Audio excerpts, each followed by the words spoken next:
Bumalik na ako. Sagot ko. I'm thankful na nakabalik ako dito kasama niyo. Masyado akong nalibang sa pagtulog at panaginip ko kaya munti ko nang makalimutan na naghihintay kayo ng anak natin. Ang mahalaga nandito ka na. Tugon niya sa akin.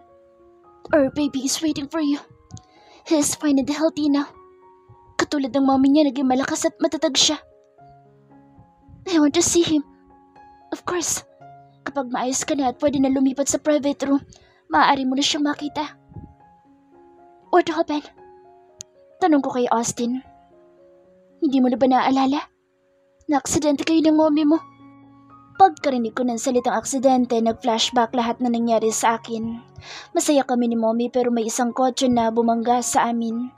Mommy, protect me. Sa mommy?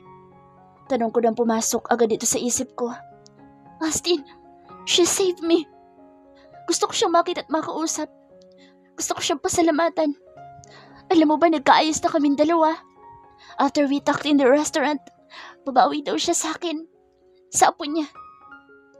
Hindi nagsasalita sa Austin. Tahimik ito at iba ang templa. Wala na siya, Jaira. Dead on arrival na siya pagdating sa ospital. Malaki ang naging damage sa spinal cord niya dahil pinotektahan ka niya. Paano nangyari yun? Magsisimula pa lang kami ulit, Austin. Bakit iniwanan niya ako? Napaiyak na ako sa balita na ibinigay sa akin ni Austin. Calm down. Baka mapaano ka na naman kapag umiyak ka ng umiyak. Kapag malakas ka na, bibisitahin natin siya sa puntod niya. Please, Jara. Magpahinga ka muna at magpalakas. Nais ko na ang lahat at napapanagot ko na rin na may kasalanan. Anong ibig mo sabihin? Si Evelyn. Sinadya niyang banggain ka. Lasing siya at nagawa niya iyon para pagigantihan ka sa pagpapakulong sa daddy niya but everything is settled now. Nakakulong na si Evelyn at habang buhay niya pagbabayaran sa kulungan ng ginawa niya. Hindi sapat yun para pagbayaran nila lahat ng mga ginawa nila sa pamilya ko. Sila ang dahilan kung bakit namatay ang mga magulang ko at kahit kailan hindi ko na makakalimutan yun. In the right time, Jara. Maayos natin na lahat. Sa ngayon, sarili mo muna isipin mo. Kailangan ka namin ng anak mo. Tumango ako kay Austin. Sinubukan ko magpakatatag. Pinunasan ni Austin ang luha ko sa mga mata. I feel emptiness pero nang maalala ko ang panaginip ko na kasama si mommy and daddy, nabuhayan ulit ako ng loob. Alam kong masaya na sila ngayon. Alam ko na hindi nila ako pababayan at palaging babantayan. I will not cry at magiging masaya. Mag-move forward ako sa buhay kasama si Austin at ang aming anak. Sabi nga ni daddy, hindi pa ito ang tamang oras para makasama sila dahil marami pa akong dapat gawin sa aking buhay. Malayo pa na magkakasama kami pero alam kong kahit kailan hindi nila ako iiwanan. Hihintayin nila ako at muling mabubuo ang aming pamilya. When I first saw you, my heart beat stopped for a while. Holding you in my arms gives me the strength to handle everything that happens in my life. Touching every part of your skin gives me warmth. My little bundle of joy. I promise to love you until my last breath. I will protect you as long as I can. Hawak-hawak ko ang aking anak. Sa unang pagkakataon, iba talaga ang pakiramdam ng pagiging isang ina. Habang natutulog ito sa bisig ko'y kinakausap ko siya ng pabulong. May instinct say na naintindihan niya ako dahil ngumingiti ito. Thank you at lumaban ka rin at hindi mo ako iniwan. Nandito na ako, anak. Hindi na ako aalis sa tabi mo. Sa tabi ng daddy mo. I can't bear to lose you, my son. Para sa'yo magpapakatatag ako. Magsisimula ako ng panibagong buhay kasama kayo ng daddy mo. My tears falls down at hindi ko na iyon napigilan. My heart full of joy and happiness and all my burden fades away. Worth it ang lahat ng pinagdaanan ko. Napangat ako ng tingin ng maramdaman ko ang isang haplos sa aking mata na pinahid ang mga luha roon. I smiled at him. Puno ng pagmamahal ang nararamdaman ko ngayon na kapiling ko ang 2 taong magbibigay ng wagas na pagmamahal sa akin. Ang mga taong alam ko na hindi ako sasaktan at mamahalin lang ako habang ako ay nabubuhay. You're crying again, me love. Sabi ni Austin. Tumabi ito sa akin and holding the hand of our son. Masaya lang ako dahil after more than 2 weeks na nagstay siya sa incubator, kasama na natin siya ngayon. I know it's been so hard to this little one pero nakakahanga na napakatatag at lakas niya. Hinalikan ako ni Austin sa noo at niyakap kami ng anak ko. We are lucky to have a brave angel. Nagmana lang siya sa'yo, Jara. Pelyong sagot sa akin ni Austin. I know, but look at him. Tinango ko ang ulo ko at sumanya sa anak ko. Halos lahat nakuha sa'yo. Ngising saad ko. Ang pagiging matapang lang ata ang nakuha niya sa akin. Hindi ako magsasawang pasalamatan ka na binigyan mo ko ng isang anghel. Habang buhay ko ipagpapasalamat sa iyo na kinumpleto mo ang aking buhay. Hindi lang dahil sa iyo, pero dahil sa pagpili mo na bumuo ng pamilya kasama ako. I thought, ako lang ang nagdadrama anak. But look at your dad. He's being sentimental. Hinagkan ako ni Austin. Mula sa likuran, ipinatong nito ang kanyang baba sa aking balikat. Look, our baby is smiling at us. Excited na sabi nito. So cute and lovely. Every moment we have is priceless and unforgettable. Idagdag mo pa sa eksena ang 2 matanda at isang makulit na bata. Look at me up oh. Kamukha ni Lolo. Sabi ni Lolo habang kinakausap ang anak ko na nakahiga sa crib. Napakabibo ni Alvin dahil parang naiintindihan na kami nito. Ngumingiti ito kapag pinupuri siya ng ibang tao. Alam din niya kapag hindi maganda ang naririnig niya dahil umiiyak ito. Minsan kasi inaasar ko ito. I feel satisfied dahil yun na minsan ang lambing ko sa kanya. Naku apo, huwag ka maniniwala sa matandang lalaki na ito. Tagmana ka sa Lola kaya ang gwapo-gwapo mo. Sabi ni Lola. Nakakatuwa silang pagmasdan at pakinggan. Para kasi silang bumabalik sa pagkabata kapag si Alvin ang nilalaro nila. Auntie, can I carry my little cousin? Sabi ni Cassie na nakaupo sa hita ko. Excited talaga si Cassie na makita si Alvin. Halos hindi na ito umalis sa tabi ng aking anak dahil gusto niya itong katabi. Kahit bata pa si Cassie, nakakaintindi na ito. Kapag nagsalita si Austin na hindi pwede, hindi na nito ipinipilit ang gusto. Kapag kasi nag-request sa akin si Cassie ay walang problema. Itunuring ko na rin itong anak. Sure baby, later kukunin natin siya kay Lolo at Lola. Then patulugin mo siya. Masaya kong sabi kay Cassie. Thanks auntie. I will hold him tightly and carefully. Hindi ko po siya ihuhulog. Good girl. Sagot ko kay Cassie. Hinimas ko ang ulo nito. Ganito na ang bonding moments namin ng buong pamilya. Simula nang dumating si Alvin dito sa asyenda ay puno na ng kasiyahan ang buong kabahayan. Mula sa likuran ko ay napalingon ako nang ilagay ni Austin ang kamay niya sa balikat ko. I hold it at hinalikan iyon. Napakasimple lang ng buhay kaya dapat maging masaya tayo at pahalagahan ang mga tao at bagay na kasama natin habang buhay pa tayo. Nawala man si mommy sa buhay ko, sumibol naman ang isang buhay at yun ay ang anak ko. Minsan, naiisip ko kung paano ko ba isa-celebrate ang birthday ni Alvin dahil ang araw ng kapanganakan niya ay ang pagkamatay ni mommy. Ang hirap maging masaya na alam mong kailangan mong magluksa. But life must go on. Speaking of mommy, dinalaw ko ito sa puntod niya pagkalabas ko ng ospital. I thought may iyak ako pero dahil sa ginawa ni Austin naging masaya ako. Nagpagawa sa Austin ng isang museo kung saan nagkasama si mommy at daddy sa isang nicho. Bumalik sa alaala ko ang aking panaginip. Panaginip kung saan mamumuhay si mommy at daddy. Sa lugar na iyon alam ko magsisimula muli sila. Muli magmamahal pero hindi na magkakahiwalay. In my heart and mind, buhay sila. Hindi ko man sila kasama, ramdam ko ang presence nila. Kahit siguro creepy, hihilingin ko pang magpakita ang kaluluwa nila ng magkasama. Panahon lang ang makapagpapahilom ng sakit, bighati at lungkot na ating nararamdaman. Ngunit nasa atin pa rin kung paano natin tatanggapin ang lahat ng maluwag sa kalooban.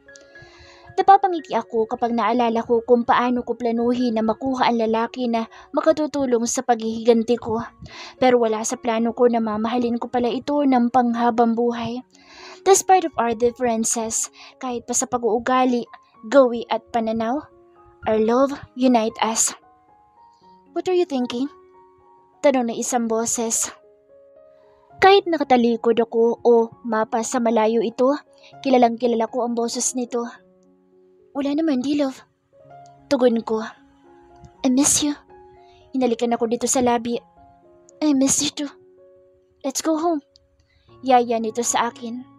Later, nag-enjoy pa sila nakalaro si Alvin. It's late. Look, mukhang hindi naman napapagod ang anak mo. Kanina pa hagikik ng hagikik dahil sa pagpapatawan nila lolo at lola. Lumakad sa Austin papunta sa crib ni Alvin. Natahimik ang lahat ng kinuha na ni Austin ang kanyang anak. Hi, Lil P. Let's go home. Daddy wants to play with you at hindi mo ako mapapansin kung nandito ang lolo, lola at ate Cassie mo. Childish, diba? Napakasaloso talaga. Hinahayaan ko na lang siya. Bahala sila nila lolo at lola na magsagutan. Isa din si Cassie na nangungulit na ayaw pa uwiin si Alvin kapag iuuwi na namin ito. Kiss to lolo, lola, and ate Cassie. Sabi ni Austin. Inilapit ni Austin si Alvin sa pisngin ng dalawang matanda at ni Cassie. Let's go. Nagmamadaling yaya ni Austin sa akin. Nakakataba ng puso na makita ang mag-ama na ganito. Tuwing uuwi si Austin, kinakarga nito agad si Alvin at lalaruin. Kahit busy ito sa trabaho ay hindi ito nakakalimot sa obligasyon sa kanyang anak. Kahit pagod, galing opisina, si Alvin agad ang inaasikaso nito. Kahit nandyan si Yaya Nana na mag-aalaga at magbabantay kay Alvin, gusto pa rin ni Austin na kasama namin ito sa kwarto. May time pa nga na sa kahimbingan ng tulog, si Austin pa ang bumabangon para magtimpla ng dede ng anak. Siya din na naghehele. Kahit pinagpapahinga ko ito ay pinipigilan ako nito, katulad na lang ngayon. Babangon na ako pero inawat agad ako nito. Ako na, magpahinga ka na. Pagod ka na buong araw. Sabi nito. Patayo na ito at naglakad papunta sa gawin ng lamesa upang magtimpla ng gatas. Hush baby, nandiyan na si daddy, dala ang milk mo. For first time father, napaka hands-on nito. Mula sa pagpapalit ng damit at diaper, napakarunong. Hindi mo akalain na ang isang chairman ng isang kumpanya ay marunong ng ganitong bagay. Thank you, D-Love. Sabi ko, minasdan ko kung paano niya hinahele ang anak niya. Achievement sa kanya kapag nagpapatulog o napapatulog niya sa Alvin. Iba kasi ang ngiti nito kapag nilalapag sa crib ang aming anak. Pagiga nito sa kama, niyapos agad ako nito at hinalikan sa labi. Niyakap ako at isiniksik sa kanyang dibdib. Pamper ako dahil parang akong baby din. I thought magbabago ang relationship namin kapag nagkaanak kami. Mali ako. Mas naging sweet, responsible at understanding ito. Good night, me love. I love you. Hinigpitan ko ng yakap ito at saka bumulong sa tenga nito. I love you too, D-Love. Ito na ang pinakahihintay namin na araw ni Jara. Sa wakas mabibigyan na rin ng hustisya ang nangyari sa kanyang ama. Panatag kami dahil malakas ang laban namin sa kaso. Kahit anong deny at i-present ni Uncle Demetrio sa korte, wala itong saysay dahil sa mga witness namin. Nakumbinsi namin ni Jara si Engineer Abad na humarap sa korte at mag-testify ng nalalaman nito. Nakatulong din ang ilan naming hawak na ebidensya upang madiin sa kaso si Uncle Demetrio dahil sa pangungurakot niya sa kumpanya. Nag-testify din sa kaso ang inutusan ni Uncle Demetrio ukol sa pagbabalak na pagpatay kay Jara. Dahil sa hirap ng buhay nito ay gumawa ng paraan si Jara at hindi na ito kinasuhan. Binigyan din ito ni Jara ng pera upang makapagsimula sa buhay at makapagtrabaho ng marangal. Upang mapuwalang sala at makalusot sa kabalastugan na ginawa sa Damian, idiniino to sa Uncle Demetrio. Sa pag-aakala niya na mapapawalang sala siya sa kanyang pag-amin ay nagkakamali siya. Mas lalo lang nilang napatunayan na guilty silang pareho sa ginawa nilang krimen. Batay sa mga ebidensya na isinumiti sa korte, ikaw, Demetrio Morales, ay napatunayan nagkasala na walang pagdududa sa krimen on the Republic Act No. 10951, Stapa at Article 282 at Revised Penal Code, Grave Threat, at sinasentensyahan ng reklusyon perpetua o panghabang buhay na pagkabilanggo. Batay sa mga ebidensya na isinumiti sa korte, ikaw, Damian Gonzales, ay napatunayang nagkasala na walang pagdududa sa krimen on the Republic Act No. 10951, estafa at sinisentensyahan ng reklusyon perpetua o panghabang buhay na pagkabilanggo. Nagyakapan kami ni Jara nang sabihin ng hatol sa korte. Isa-isa naming kinamayan ng mga abogado at mga taong tumulong sa amin. Kabaliktaran ng kabilang partido. Nalumo sa resulta si Carlos at ang ina nito. Hindi ko man balak na magkaroon ng gusot sa pamilyang ito ay kailangang gawin ng tama. Alam ko nagalit sila pero balang araw maiintindihan din nila ako. Kahit pamakulong si Uncle Demetrio, hindi ko pa rin pababayaan ang pamilya nito. Unless gumawa ito ng ikapapahamak ng pamilya ko, handa ko silang ipasok lahat sa kulungan. Sinalubong namin sa labas ng courtroom si Damian at Uncle Demetrio na nakaposas. Bago ipasok sa rehas si Uncle Demetrio at nakiusap ito na kausapin kami ni Jara. Patawarin mo ako, Austin. Masyado ako nagpabulag sa pera. Sana'y huwag mo nang idamay ang pamilya ko sa galit mo sa akin. Ikaw na bahala sa kanila. Ang kapatawaran mo na lang ang kailangan ko para matahimik ang aking konsensya sa loob ng kulungan. Sabi nito sa akin. Bumaling si Uncle Demetrio kay Jara at biglang lumuhod. Patawarin mo ako, Jara. Alam kong kulang ang panghabang buhay na pagkakakulong kumpara sa buhay ng iyong ama. Nagpadala ako sa inggit at katanyagan ng iyong ama. Dahil sa sobrang galing at talino niya, hindi ko napansin na kinakain na pala ako ng aking pride. Patawarin niyo ako. Itinayo ito ng pulis upang dalhin na ito ngunit hinihintay nito ang sagot namin. Ako na bahala sa pamilya mo. Huwag kang mag-alala dahil hindi ako kasing sama ng iniisip mo. Patatawarin kita. Alang-alang sa katahimikan ng isip ko. Mapapanatag na ako na pagdudusahan mo ng mga kasalanan mo. Sana lang magbagong buhay ka na at itama ang mga pagkakamali mo. Nagkatitigan kami ni Jara. Alam namin na tama ang desisyon na ginawa namin para sa aming pamilya. Sasalubungin namin ang isang bukas na may maliwanag at malinis na kaisipan. Pinuntahan kami ni Carlos at ng ina nito. Alam ko nalulungkot ang mga ito. Niyakap ako ni Auntie at umiyak sa dibdib ko. Salamat at hindi mo kami pababayaan mag-ina. Alam ko na nagtanda na sa Demetrio at pinagsisisihan na nito ang ginawa niyang kasalanan. Sabi ni Auntie. Tumahan na po kayo. May pagkakataon pa tayo na itama ang lahat at mamuhay ng masaya kahit malayo na si Uncle sa atin. Salamat at naiintindihan niyo ako na kailangan kong gawin ito. A new beginning for us means a new beginning of life and no hatred. Hindi ba't magiging masaya tayo kung matututunan din natin na magpatawad at tanggapin ang pagkakamali ng iba toward us? At syempre may pagkakamali din ako na masyado ako nagtiwala dahil nga sa kapamilya ko siya. Ang pamilya ay dapat pinagbubuklod ng pagmamahal at hindi inggit o sama ng loob. Dahil kapag nakaramdam tayo ng katiting na insecurities, magiging sanhi ito upang makaisip ng hindi maganda sa ating kapwa. At ang worst, hirap ka ng kontrolin ito. After ng trial, dumiretso kami sa puntod ng magulang ni Jara. Dala isang basket ng bulaklak at magandang balita.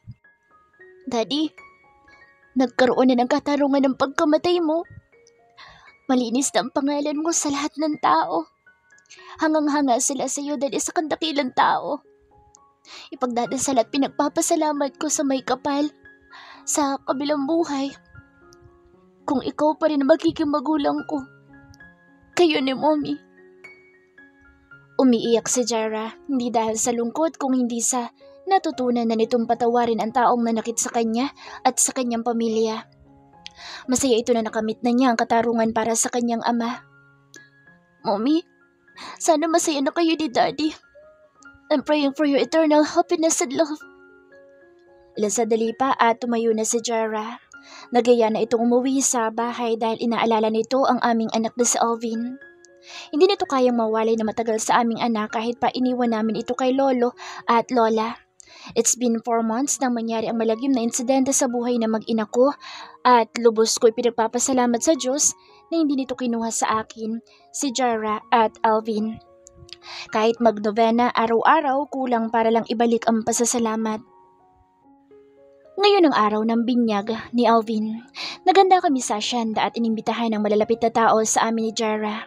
Kasama na roon ang ilang malalapit na tao kay Jara. Kahit ayaw ko sa mga tukmol na iyon ay parte na sila ng buhay ng aking asawa na hindi na kailanman magbabago pa. Kahit selos na selos ako sa mga halik at yakap ng mga ito'y tinitiis ko na lang dahil alam ko na ako lang ang lalaking mamahalin ni Jaira. Swerte pa rin, hindi ba? At ang malas nila. Nauna nang dumating ang pamilya Villafuerte, kasama ni Uncle Raymond ang asawa at mga anak nito na sina Ronald, Eric at Tiffany. Sa garden, lihim akong kinausap ni Uncle Raymond. Bilang tumatayong pangalawang ama ni Jaira, ama na rin ang turing ko sa kanya. Iho, alam ko na alam mo na ang pinagdaanan ni Jaira. Wala na rin itong pamilya bukod sa atin kaya sana'y huwag na nating hayaan na maalala niya ang malungkot na pangyayari sa buhay niya. Nung una, I doubt you. Pero napanatag na ang loob ko nang sabihin ni Jaira na mahal ka niya. Uncle, thank you. You don't have to worry dahil hindi ko sasaktan sa Jaira. Hindi ko hahayaan na masaktan siya ng kahit na sino man. That's my man. Tugon ito sa akin. Pagkatapos namin mag-usap ay tinawag ni Jaira ang aking pangalan na papalakad sa kinatatayuan namin. Karga nito si Alvin. Sinalubong naman agad ito ni Uncle Raymond at kinuhang aming anak. Halika nga, apo. Manang-mana ka sa lolo mo. Tingnan mo, kasing gwapo natin ang lolo mong si Adrian. Naglakad palayo si Uncle Raymond sa amin. Mas lumapit naman sa akin si Jaira at hinapit ko ang kanyang bewang. Napahawak pa ito sa akin dibdib. Let's eat, D-Love. Yaya ni Jaira. I want to eat, pero hindi ang mga pagkain na nasa pagkainan. Pilyong sabi ko. I got you. Dahil behave ka, pagbibigyan kita. She winked her eyes. Come on. Salamat sila dahil nagbihib ako. Dahil ang sarap pagsusuntukin ng mga iyan kapag niyayakap at hinahalikan ka. Austin, mag-asawa na tayo at may anak na tayo. We're still jealous. Iniiwasan ko talaga pero hindi ko magawa. Whatever. Inarapan ako ni Jaira. Tara na. Masaya nitong kinuha ang kamay ko. Iginiya akong pabalik sa aming mga bisita. The party is over. Isa-isa na kaming nagpaalam sa mga bisita upang makapagpahinga na kami ni Jaira. This kind of event is tiring but worth it. Masaya si Jaira na nakasama niya ang ilang malalapit niyang kaibigan na tinuturing na pamilya. Bango naman ang asawa ko. Mukhang ready ka na talaga. Sabi ko habang papalapit ito sa kama. Of course. Kailangan ko na makabawi sa lahat ng mga ginawa mo. And tonight, I'll make it up to you, D-Love. Sabi nito in a seductive way. Pagkahiga nito sa kami, sinunggaban ko ito kaagad. Hindi ko na naisip na may tahi pa ito sa tiyan, gawa ng pagkakasias sa kanya. Napatayo ako kaagad, worrying na baka nasaktan ko siya. Why? Takang tanong nito. I'm sorry, baka nasaktan ko yung opera mo. Austin, binibitin mo naman ako eh. Sabi nito. Ituloy na natin. I'll tell you kapag may masakit sa akin. Dugtong nito. Pero, fine. Ayaw mo? E di wag. Sagot niya sa akin. Tumayo ito at sinuot muli ang kanyang bathrobe. Akman lalabas ito ng kwarto pero pinigilan ko. Hinila ko ito paurong. Umupo ako sa kama at iniupo ko ito sa aking hita. Of course gusto ko. Gustong gusto ko. Ikaw lang iniisip ko. At ikaw din ang iniisip ko. Ikinawit ito ang kamay sa aking leeg. Sasabihin ko kung hindi ako comfortable. We can stop kapag nakaramdam ako ng sakit. Alam ko naman na magiging gentle ka sa akin, right? Okay, just promise me na kapag may sumakit kahit konting sakit pa yan, ititigil natin to. Tiningnan ako ni Jaira sa mata. Siya na mismo ang humalik sa akin at naghiga sa kama. After freaking 7 months, gustong gusto ko na talaga makipag-make love sa kanya. Hindi ko na rin talaga kayang pigilan pa ang silakbo ng aking damdamin.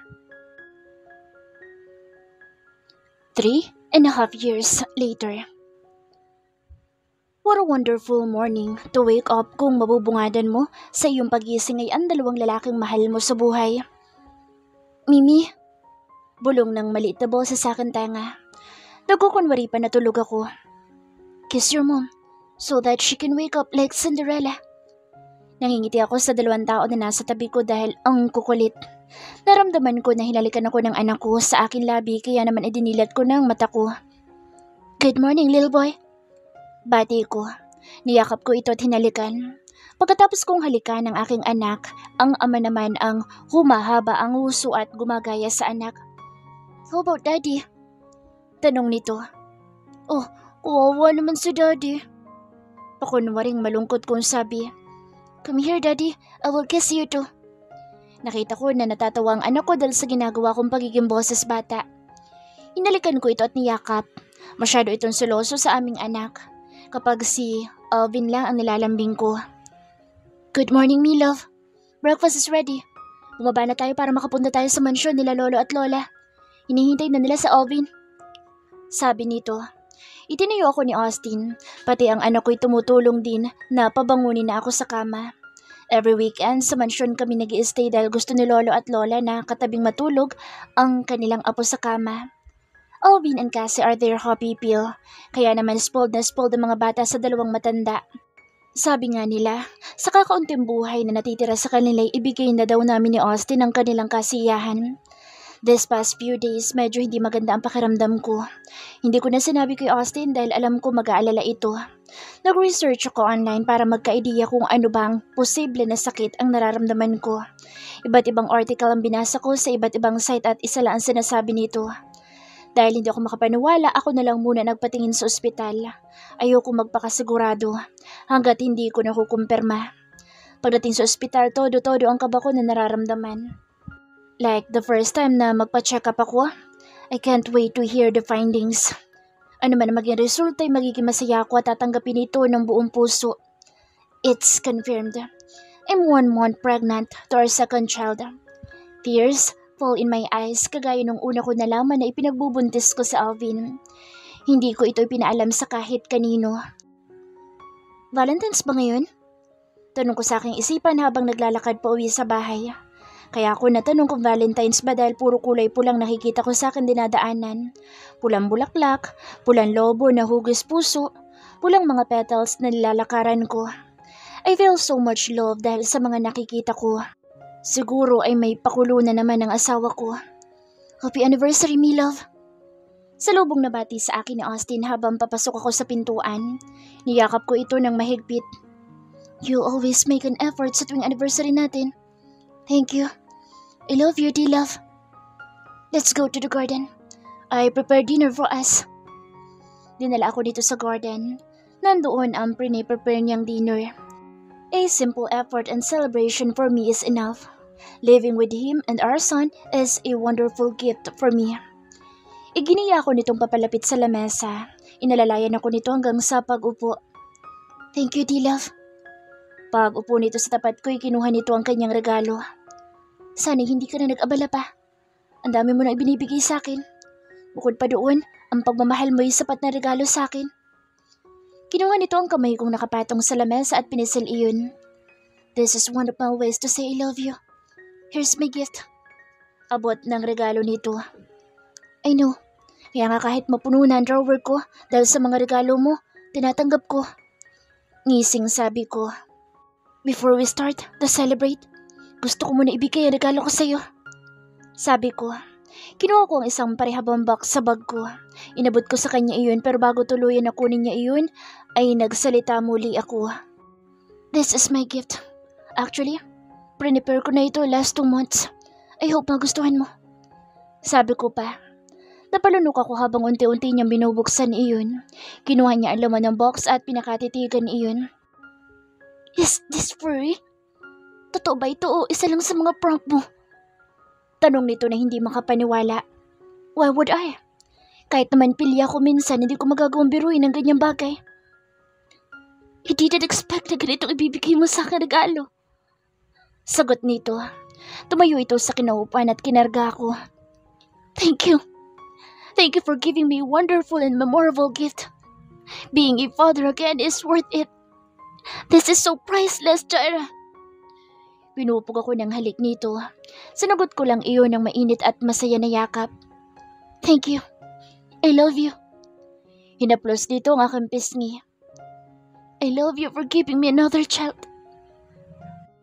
Ano pa nga ba magagawa ko kundi ang paligayahin ka? Thank you, Milo. You always makes me happy. And I will choose you to be happy.